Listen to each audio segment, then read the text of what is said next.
হায় রে, এ কি সর্বনাশ হয়ে গেছে রে! বর্ষার জলে তো আমাদের পুরো জমির সব ফসল নষ্ট হয়ে গেছে। এই ফসল যে আমাদের একমাত্র সম্বল, সেটাও বর্ষার জলে একেবারে ডুবে নষ্ট হয়ে গেল। হায় হায় হায় হায় হায় হায়! হ্যাঁ রে জগাই, তার বলিস না। কত কষ্ট করে ধার দেনা করে এই জমিতে আমি ফসল ফলিয়েছিলাম। আজ আমার সেই ফসলগুলো সব জলের নিচে ডুবে গেছে। এখন আমি মানুষের পাওনা টাকা কিভাবে শোধ করব? এখন তো দেখছি পাওনা টাকা শোধ করবার জন্য নিজের ভিটে বাড়িটুকুও বিক্রি করে দিতে হবে রে। ভিটে মাটি বিক্রি করা ছাড়া যে আমার আর কোনো উপায় নেই রে। জীবনের একমাত্র সম্পদ বলতে ছিল এই জমিটুকু। হ্যাঁ, এখন আমার এই জমিটুকু পুরোটাই বর্ষার পানিতে ডুবে গেছে। এখন আমি কি কাজ করে সংসার চালাবো সেটাই তো বুঝতে পারছি না। এদিকে সংসার না চালাতে পারলে যে বউ বাচ্চা নিয়ে না খেয়ে মরতে হবে রে।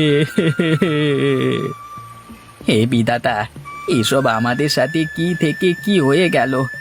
এক রাতের মধ্যেই পুরো জমিটা বর্ষার পানির নিচে তলিয়ে গেল। আগে যদি জানতাম তাহলে তো ফসলগুলো জমি থেকে তুলে ফেলতাম। কিন্তু কিন্তু তা আর হলো না। এক রাতের মধ্যে সবটা ডুবে গেল।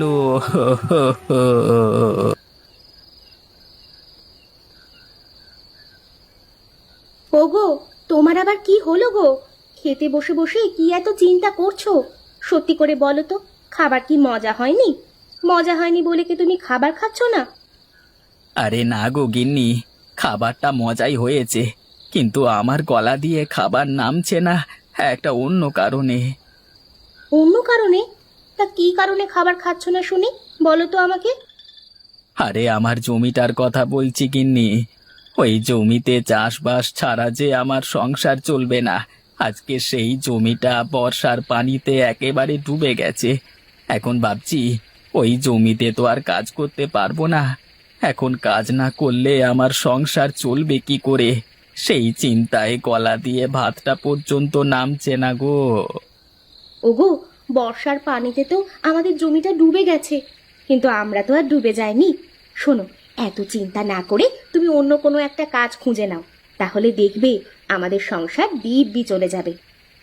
অন্য কাজ খুঁজতে বলছো গিন্নি, কিন্তু সেই অন্য কাজটা আমি কোথায় পাবো? দেখতেই তো পাচ্ছ, চারিদিকেই তো বর্ষার পানিতে থই থই করছে। শোনো গো, আমি শুনেছি আমাদের গ্রামের মোড়ল মশাইয়ের কাছে গেলে সে নাকি অনেক মানুষকে কাজ দেয়। তুমি তাহলে আর দেরি না করে কালকেই মোড়ল মশাইয়ের কাছে যাও, দেখবে তিনি কোনো না কোনো একটা ব্যবস্থা ঠিকই করে দেবে।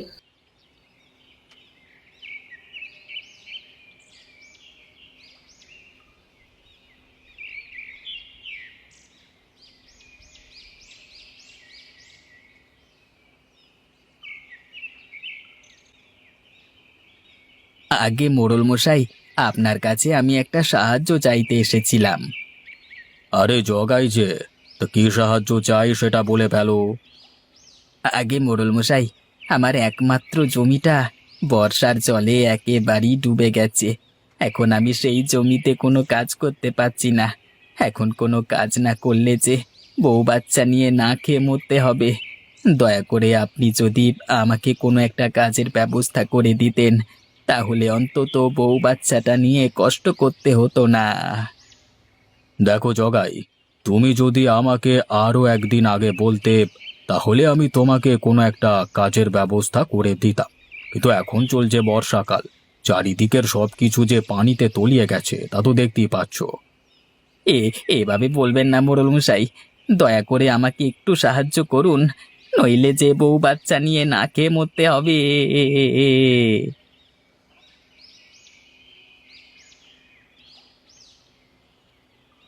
আগে মালিক, এই গরুগুলো কুঁড়ো ভুসি একেবারেই মুখে তুলছে না। এভাবে না খেয়ে থাকলে তো গরুগুলো একেবারে শুকিয়ে যাবে। আরে সে তো জানি, খাওয়া দাওয়া না করলে তো আমরা মানুষেরাও শুকিয়ে যাই, কিন্তু গরুগুলো হঠাৎ কুঁড়ো ভুসি খাচ্ছে না কেন? আগে মালিক, আমার মনে হচ্ছে কয়েকদিন যাবৎ ঘাস খেতে দিচ্ছি না বলেই গরুগুলো এরকম করছে। বলছিস কি রে? কিন্তু হঠাৎ করে বর্ষার পানিতে তো সব ঘাসের জমি তলিয়ে গেছে। এখন গরু ছাগলের জন্য ঘাস কোথায় পাবো? এই যে জগাই, তোমার জন্য একটা কাজ আছে।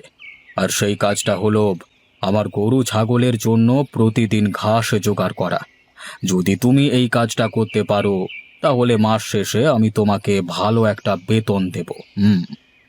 কিন্তু মোড়ল মশাই, আপনি তো নিজেই বললেন কোনো জমিতেই ঘাস নেই, কারণ সবগুলো জমি বর্ষার পানিতে ডুবে গেছে। সেখানে আমি এই ঘাস কোত্থেকে আনবো? সেটা তুমি যদি একটু খুঁজে দেখতে পারো তাহলে ভালোই হয়। তাছাড়া আমি শুনেছি ওই দক্ষিণ পাড়া গ্রামে নাকি এখনো প্রচুর ঘাস পাওয়া যায়। সেখানকার জমিগুলো এখনো বর্ষার পানিতে তলিয়ে যায়নি। দক্ষিণ পাড়া গ্রাম? কি বলছেন মোড়ল মশাই? সেটা তো এখান থেকে প্রায় 30 কিলোমিটার দূরে। এত দূর থেকে ঘাস কেটে আনা তো খুবই কষ্টসাধ্য ব্যাপার। একটু কষ্ট না করলে কি আর কেষ্ট মেলে জগাই? তুমি একটু ভেবে দেখো, যদি আমার গরুর খামারের জন্য কোনো ঘাসের ব্যবস্থা করতে পারো তাহলে আমি তোমাকে মাসে বেতন দেব। আগে আগে ঠিক আছে, আমি একটু ভেবে দেখব।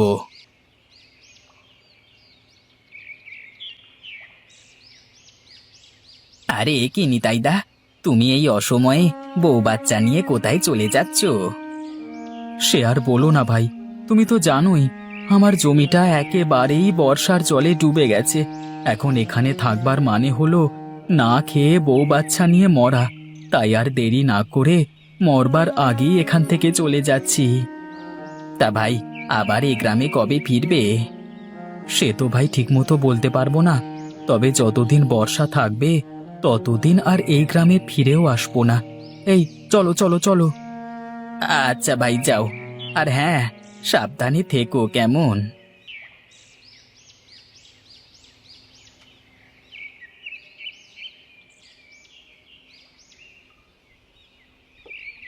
ওগো, মোড়ল মশাই তোমাকে কি বলেছে গো? সে কি তোমার কোনো একটা কাজের ব্যবস্থা করে দিতে পেরেছে? হ্যাঁ গিন্নি, মোড়ল মশাইয়ের কাছে গিয়েছিলাম। সে আমাকে তার গরুর খামারের জন্য ঘাসের ব্যবস্থা করে দিতে বলেছে, কিন্তু যেখান থেকে ঘাস আনতে বলেছে সেটা তো এখান থেকে প্রায় অনেক দূরে। এত দূর থেকে আমি ঘাস কিভাবে আনবো? কি আর করবে, অল্প অল্প করে আনবে। এভাবেই সংসারে কষ্ট চলছে। এখন একটু কষ্ট করে দেখো এই কাজটা করতে পারো কিনা। তবে না করতে পারলে তোমাকে আমি জোর করব না, বুঝলে? আচ্ছা গিন্নি, ঠিক আছে, সে তাহলে কালকে দেখা যাবে। তা আজ কিছু রান্না বান্না হয়েছে নাকি? আমার যে খুব খিদে পেয়েছে গো। না গো, রান্না এখনো হয়নি। এই তো একটু আগেই রান্না চুলোয় বসিয়ে এসেছি। তুমি বরং একটা কাজ করো, রান্না হতে হতে তুমি এখনই আমাদের জমিটা গিয়ে একবার দেখে এসো। তুমি দেখে আসতে আসতে দেখবে আমার রান্না হয়ে গেছে। আমাদের জমিটা আর কি দেখবো গিন্নি? ওটা তো বর্ষার পানিতে একেবারে তলিয়ে গেছে। সেটা আবার দেখবার কি আছে? আরে এমনিই বললাম, যেহেতু তোমার মন খারাপ, তাই যদি তুমি এই ফাঁকে জমিটা থেকে একটু হেঁটে আসো তাহলে দেখবে তোমার মনটা ভালো হয়ে যাবে। যাও, আর দেরি না করে এখনই আমাদের জমিটা একটু দেখে এসো। আমি ততক্ষণে তোমার জন্য রান্না করে ফেলছি। আরে কি, আমার জমিটা তো পুরোটাই একেবারে কচুরি পানাতে ভরে গেছে। হায় রে কপাল, বর্ষার পানি কমে গেলে তো এই কচুরি পানা সরাতে আমাকে অনেক কষ্ট করতে হবে। সেখানে আবার কিভাবে চাষবাস শুরু করব কিছুই তো বুঝতে পারছি না।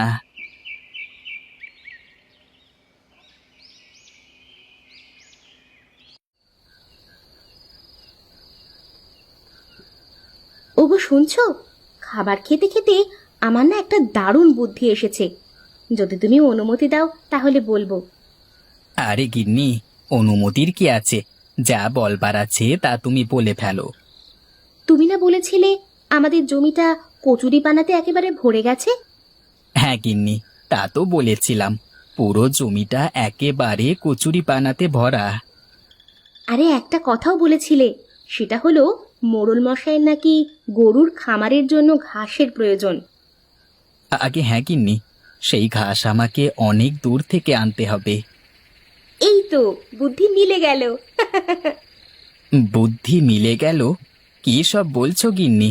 খাবারের সময় কি তুমি পাগল টাগল হয়ে গেলে নাকি? না গো, না, আমি পাগল হইনি। আমার মাথায় একটা দারুণ বুদ্ধি এসেছে, শোনো তাহলে। তুমি যদি আমাদের জমি থেকে কচুরিপানাগুলো কেটে কেটে তুলে নিয়ে আসো, তাহলে তুমি ঘাস হিসাবে কচুরিপানাগুলো মোড়ল মশাইয়ের খামারে বিক্রি করতে পারবে। আমি দেখেছি গরু ছাগলেরা এই সময়ে কচুরিপানা খুব মজা করে খায়। আরে তাই তো গিন্নি, তুমি তো দারুণ একটা বুদ্ধি বের করেছো। হ্যাঁ, তাহলে আমি কাল থেকেই কচুরিপানার ব্যবসাটা শুরু করে দেব। প্রতিদিন কচুরিপানা কেটে সেগুলো মোড়ল মশাইয়ের খামারে দিয়ে আসবো, আর যা থাকবে তা বাজারে নিয়ে বিক্রি করব।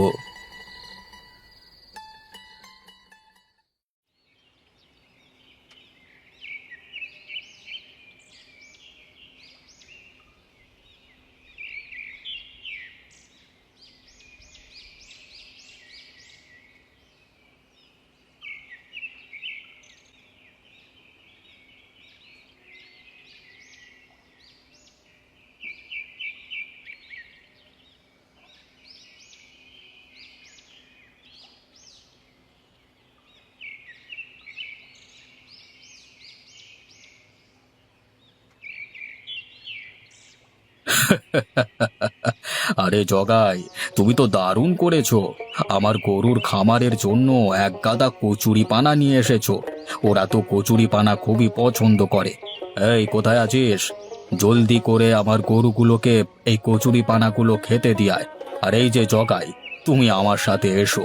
তোমার এই কচুরি পানার দাম এখনই নিয়ে যাও। আগে আগে ঠিক আছে মোড়ল মশাই।